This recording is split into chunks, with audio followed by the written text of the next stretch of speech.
21, we will divide 2 and 3 digit dividends by 2-digit divisors with single digit quotients.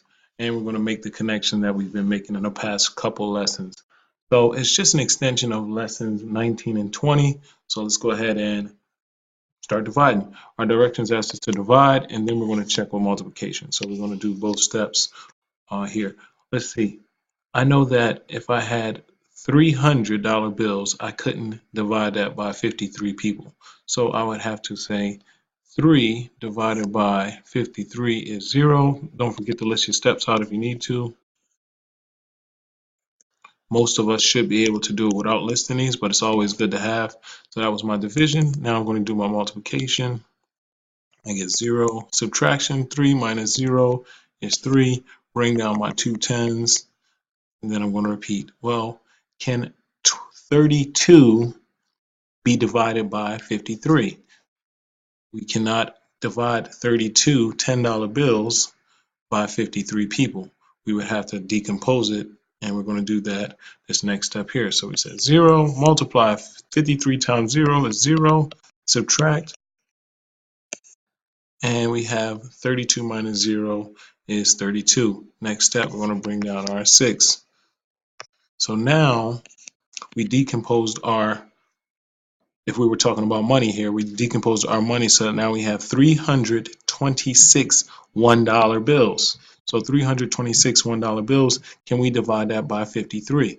Well, I don't know. Before we can do that, we need to determine what our multiples of 53 would be. So let's list out the multiples of 53. If you don't know the multiples, so we're going to do the 50s and the 53s. So I know that 50 times 1, 50 times 2, 50 times 3, 50 times 4, 50 times 5, 50 times 6, 50 times 7. Hopefully you said stop, because you see that 326 falls between 50 times 6 and 50 times 7. So let's take a look here. If I did my 53 times table, this was 1, 2, 3, 4, 5, 6, 7. 53 times 1 would have been 53. 53 times 2, if you don't know that, you can just quickly say, well, 6 would be 3 times 2, and 10 would be 5 times 2. And then we're going to keep going. So we have 59, and then it would be 210, 65, 265, and then we would have 318 and 371. All right, so that would be my multiples of 53. But I can use the multiples of 50 because they're a lot easier to skip count by. All we're doing is saying 5 tens is 50, 10, 15, 20, 25, 30, 35 tens. So we're just doing our 5 times table and adding that extra 0 in for our tens. So let's see. We know that if we went to times 7, that was 1, 2, 3, 4, 5, 6 would be our number. Because if we went to times 7, it would be too high. So 53 times 6 is 318. If I do that subtraction, I can see I regroup. I have 16 minus 8 is 8. And my answer should be 6 with a remainder of 8. Let's do our check down at the bottom. Just going to check really quickly. 153 times 6. I'm taking my divisor and multiplying it by my quotient. 53 times 6. 6 times 3 is 18. 6 times 5 tens would be 30 tens plus my 110.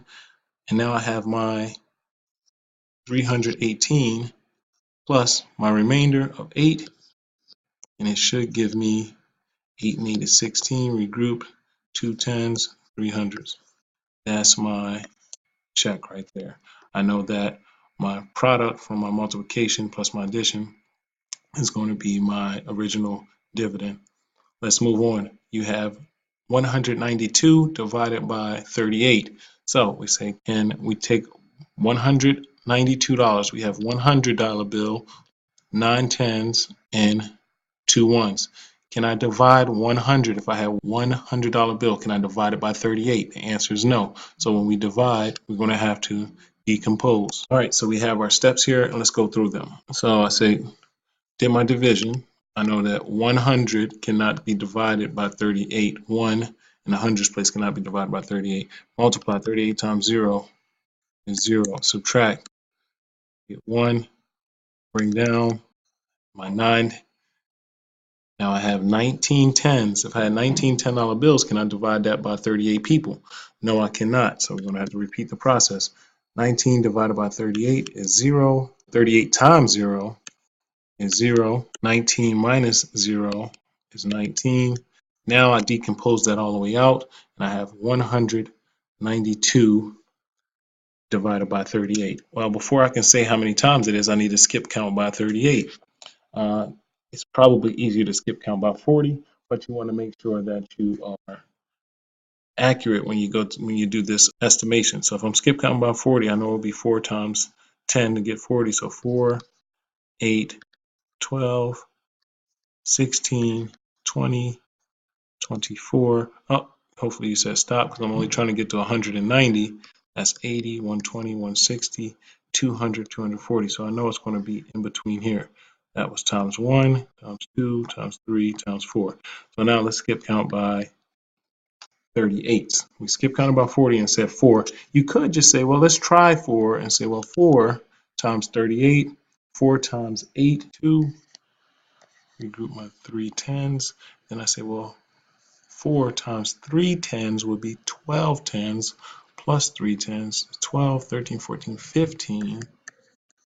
I know that's not going to be enough. I know that the 4 wasn't enough.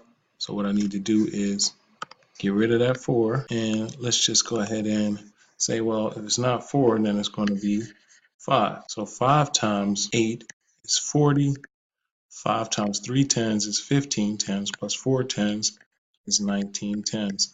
I know that that is what I'm looking for. So if we would have just did the multiples of 38, just go ahead and list those. We have 38 times 1, 38 times 2, 38 times 3, 38 times 4, and 38 times 5.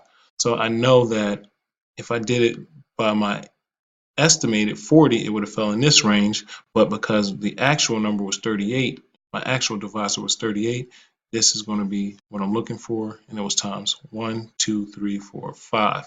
So that's a case where if you're doing an estimation, you may have to go back and go to the next digit or add another set of whatever your divisor is, but it's always good to have an option to do that. So let's continue. I have 192 minus 190. I get a remainder of 2, and that is my final answer.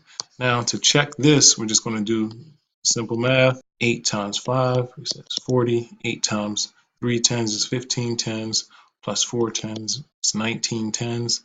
Then I have my 19 tens plus my 2.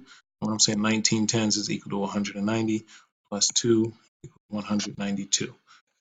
And that matches up with my original dividend.